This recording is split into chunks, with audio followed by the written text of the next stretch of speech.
Andito po kami ngayon, Papa Dudut, sa Barangay Babalanoy, Sitio 5.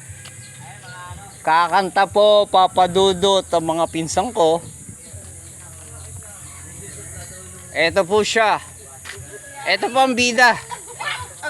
Siya po ang kakanta, Papa Dudut. Ito po pinsang ko. Arnel Pineda ng Bataan yan, Papa Dudut. Ang sabi niya 3 araw na ganyan yan, Papa Dudut. bunso. At ito naman yung kapatid niya. At ito rin yung kaibigan ko, si Paring Eugene. Yan ang photographer ko. Pag ako sumikat, yan talaga kukunin kong photographer kasi medyo mayroong mga may mga pektos yung mga yan eh. Papa Dudut. Ang kulit nila ba?